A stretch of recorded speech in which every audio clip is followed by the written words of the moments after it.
Olá, professoras e professores! Hoje vamos apresentar para vocês ideias para o uso do podcast Ciências e Historinhas em aulas de ciências. Aulas essas que podem ser presenciais ou remotas. A proposta de hoje é para o primeiro episódio do livro Alice no País das Ciências, um passeio pela história da física. O material do podcast pode ser encontrado na página do YouTube. Lá disponibilizamos toda semana um novo episódio em forma de podcast. E agora anexaremos também um material com propostas de atividades didáticas para relacionar esses podcasts a trabalhos de ação junto com os estudantes. Essa história Alice no País das Ciências é uma história, é uma história da literatura infantil e que nela Alice é uma adolescente e que ela tem as suas aulas de física, mas à medida que os conhecimentos vão aparecendo sobre a física, ela começa a se questionar sobre esses conhecimentos e põe em dúvida algumas questões. Ela inicia dizendo que o professor de física enlouqueceu. E por que ele enlouqueceu? Porque ele vai falar numa aula que uma pedra e uma pena caem juntas com a mesma velocidade e que teria uma bola que nunca para de rolar a não ser que alguém fizesse essa bola parar.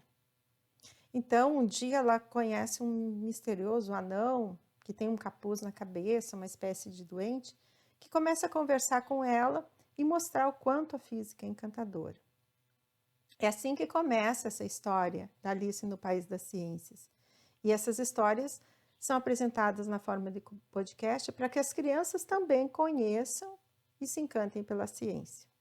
Ao ouvir a história, as crianças podem imaginar as cenas e imaginar a ciência. Aqui a ideia é a gente falar um pouco sobre as possibilidades de transformar esse podcast em um material para a sala de aula. Um material que pode ser levado aos estudantes. Na primeira história, há 2 pontos importantes que a gente pode relacionar com uma atividade didática, que é uma atividade sobre a queda dos corpos e a discussão sobre o movimento da Lua. A queda dos corpos é atribuída a um experimento que Galileu Galilei teria realizado na Torre de Pisa, na Itália, por volta do século XVII. Galileu teria afirmado que o peso não tem influência na velocidade de queda de um corpo qualquer. Essa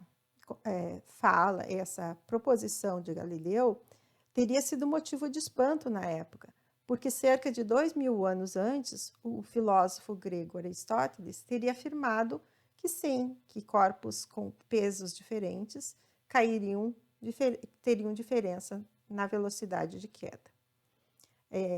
Para ele, uma pedra de 2 quilos cai mais depressa que uma pedra de 1 quilo. E para a época, esse era um conhecimento aceito. Galileu era professor na Universidade de Pisa. Lá realizava estudos relacionados à física. E desses estudos surgem reflexões a respeito da queda dos corpos.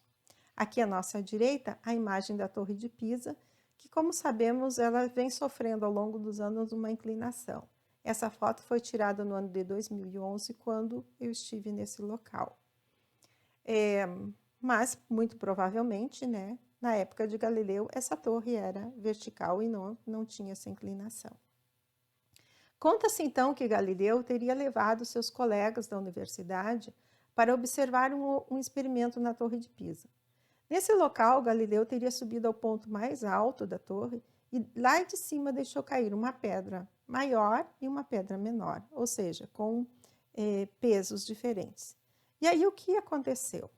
Segundo conta a história, as 2 pedras teriam chegado no mesmo momento no solo. Mas historiadores contam que a história da Torre de Pisa, desse experimento, nunca foi mencionado em nenhum escrito de Galileu. E não se sabe ao certo se isso realmente aconteceu. O que se sabe é que Galileu discutiu o assunto da queda dos corpos em um dos seus trabalhos. mas na verdade ele não fez referência a nenhuma torre específica, apresentando apenas experimentos mentais. Ou seja, ele não demonstra nos seus escritos que houve comprovação prática disso. O mais importante dessa história é que a afirmação de Aristóteles não estava correta, de que um objeto mais pesado tem uma maior velocidade na Terra. Isso, posteriormente, estudos da física posteriores vão demonstrar que esse fenômeno não acontece e que esses estudos demonstram que os corpos são atraídos pela Terra com uma aceleração constante, que é representada por um valor aproximado de 10 metros por segundo ao quadrado. Mas quem era Galileu? O que ele estudava? Aqui à nossa direita, uma imagem do Galileu, provavelmente uma pintura, que encontra-se disponível na internet. Representa ele já com uma certa idade. Galileu Galilei nasceu em Pisa, na Itália, no dia 15 de fevereiro de 1564 e morreu em Acertri, também na Itália, no dia 8 de janeiro de 1642. Estava, na época, com 78 anos. Era um cientista que se dedicava à física, à matemática, astronomia e filosofia. E há relatos também de que ele teria iniciado um curso de medicina, mas que não concluiu, não seguiu à frente por conta de problemas financeiros. Galileu é considerado um revolucionário para sua época e chegou a ser perseguido e julgado pela Igreja Católica, que considerava suas teorias controversas e polêmicas. Mas como podemos fazer uma atividade, com os estudantes, com as crianças, para representar a queda dos corpos? A nossa sugestão é utilizar materiais comuns que estão disponíveis na sala de aula, como um apagador e folhas de papel. Então, com materiais comuns na sala de aula, o professor pode realizar algumas simulações, alguns experimentos. Com uma folha de papel e um apagador, o professor levanta os dois objetos à altura máxima de seus braços. E nesse momento pergunta aos alunos, qual dos objetos chegará ao solo antes? Cada aluno deve anotar, as hipóteses no seu caderno. O professor então pede a atenção desses alunos para observar a queda e solta os dois objetos no mesmo momento. E daí, o que aconteceu? O que acontece nesse momento? A resposta dos alunos será lógica, o apagador atinge antes o solo. Mas como podemos observar a partir desse experimento e trazer uma explicação? A ideia é que a gente faça vários simuladores do professor pegar uma folha de papel e amassar e deixar ela em forma de uma bola. Em uma das mãos segura o apagador, na outra mão segura essa bola de papel, levanta os braços e pergunta novamente aos estudantes, e agora, quem chega primeiro ao solo? Os alunos devem anotar essas hipóteses e o professor novamente pede que observe. O professor então solta esses dois objetos no mesmo momento. Agora a resistência do ar sobre a folha do papel vai ser diferente, mas o peso dessa folha é o mesmo. O que muda é a forma. Nessa experiência do apagador e da bola do papel, os dois chegam juntos ao solo, ou quase juntos. Mas aí o professor ainda pode propor uma nova observação. E se soltarmos juntos a bola de papel que está amassada, que está num outro formato, e a folha, qual delas deve chegar primeiro ao solo? O professor então realiza essa soltura de novo, uma mão com a bola de papel e na outra mão a folha normal. O professor solta as duas folhas e as crianças observam. Na folha amassada, a resistência do ar é menor, então essa chega antes ao solo. A folha, então, amassada chega antes ao solo do que aquela sem amassar. E aí a gente pode começar a questionar as crianças, então Galileu estava errado? Nesse momento, a gente pode apresentar um vídeo que está disponível no YouTube, que foi realizado em 1971, quando os astronautas testaram a soltura de corpos em solo lunar. Os astronautas realizam esse experimento, largando um martelo e uma pena nesse ambiente lunar, que é um ambiente sem ar. Nesse vídeo é possível observar que ao soltar o martelo e a pena, os dois chegam no mesmo momento ao solo. Por que na Terra a queda dos corpos é diferente? Porque pela lei dos corpos em queda, temos que todos os corpos caem com uma aceleração constante, como mencionamos anteriormente, cerca de 10 metros por segundo ao quadrado. Uma vez que o efeito da aceleração da gravidade para todos os corpos que se encontram na mesma altura é igual. Mas esse fenômeno também só pode ser observado num local sem presença do ar, que é o caso do vácuo, que é mencionado na história da Alice. Então, não temos como fazer o vácuo, mas é importante que se diga que esse fenômeno e essa aceleração ela é constante, é a mesma, em situações do tipo do vácuo, ou no caso da Lua, como mostra o experimento no vídeo. No ar, como o tamanho e a forma geométrica dos corpos é diferente, o corpo que oferecer menor resistência atinge primeiro o solo. Então, nesse momento, o professor pode trabalhar a ideia de resistência do ar, não exatamente a queda do corpo numa situação ideal. E a bola que nunca para que intrigou Alice? Galileu também apresentou ideias relacionadas à força e movimento. Para Galileu, um objeto, após ser impulsionado, só entraria em repouso, pararia, se alguma força externa agisse sobre ele, como são as forças de atrito que existem no solo e as forças de resistência do ar.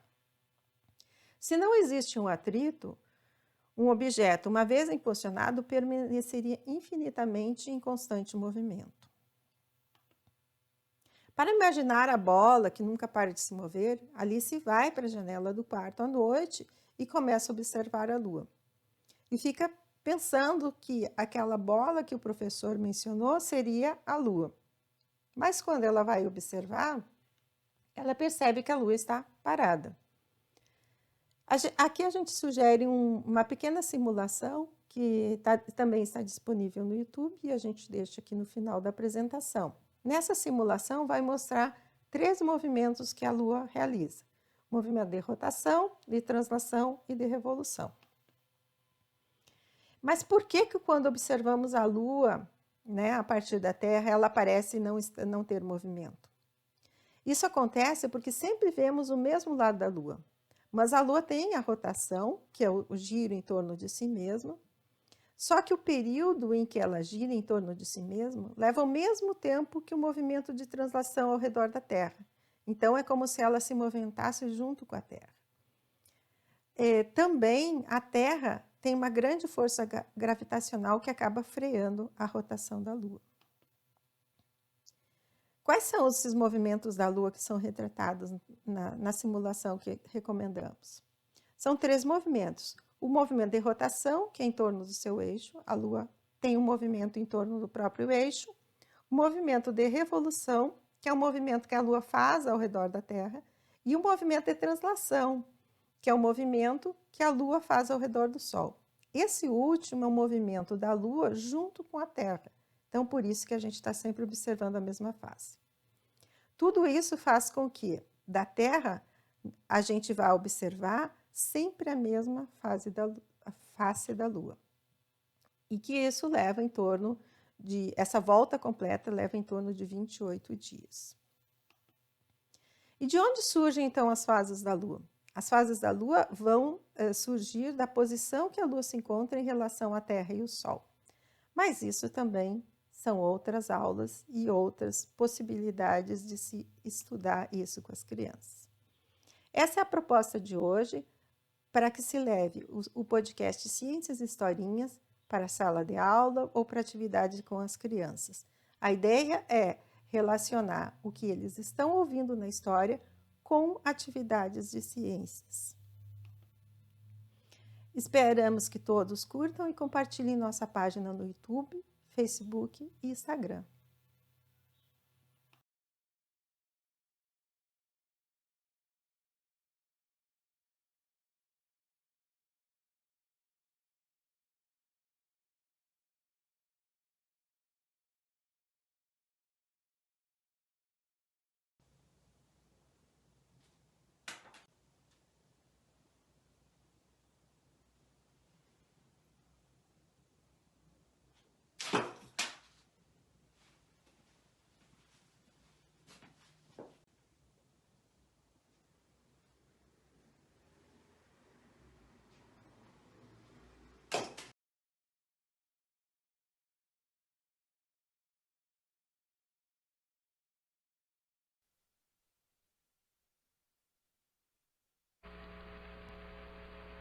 my left hand I have a feather.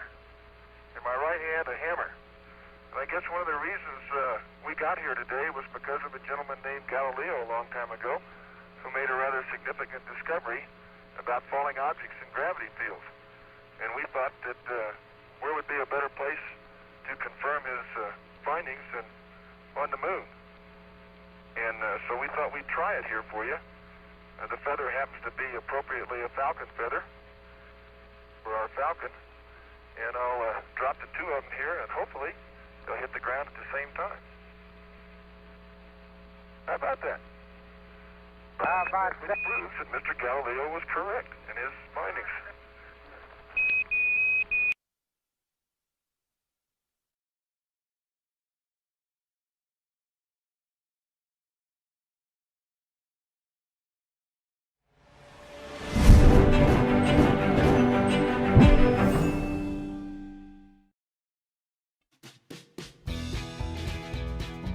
Bem-vindos, pequenos astronautas! Eu sou o professor Bill Tyson e juntos vamos explorar o universo. Vimos um pouco sobre nosso satélite natural, a Lua, e neste episódio iremos explorá-la um pouco mais, falando sobre seus movimentos. Assim como a Terra, a Lua gira em torno do Sol, fazendo o movimento de translação. Também faz o movimento de rotação, girando em torno do seu próprio eixo. E para completar a volta, leva 28 dias. No entanto, o movimento que a diferencia dos demais movimentos da Terra se chama revolução. Não é esse tipo de revolução. A revolução lunar é o movimento que a Lua faz orbitando ao redor da Terra. E para realizar uma volta completa, a Lua leva quase um mês, viajando a uma velocidade de 1 km por segundo. E assim como a órbita da Terra ao redor do Sol, a órbita da Lua também tem forma elíptica. E a distância média entre a Terra e a Lua é de mais de 380 mil quilômetros. Mas como a revolução tem uma órbita elíptica, existe um ponto onde esta distância é menor e pode chegar a pouco mais de 360 mil quilômetros. Este ponto é chamado de perigeu. E se existe um ponto mais próximo, existe também um mais distante, chegando a 406 mil quilômetros. A este ponto, damos o nome de apogeu. Embora não pareça, a Lua se afasta de nós constantemente. Mas não precisa se preocupar, a distância que ela se afasta é bem pequena, menos de 4 centímetros por ano. Por hora é só, pessoal. Nos vemos na próxima! Ajude a levar conhecimento a mais pequenos astronautas. Compartilhe nossos vídeos, inscreva-se no nosso canal e também curta a página do SEAGE no Facebook.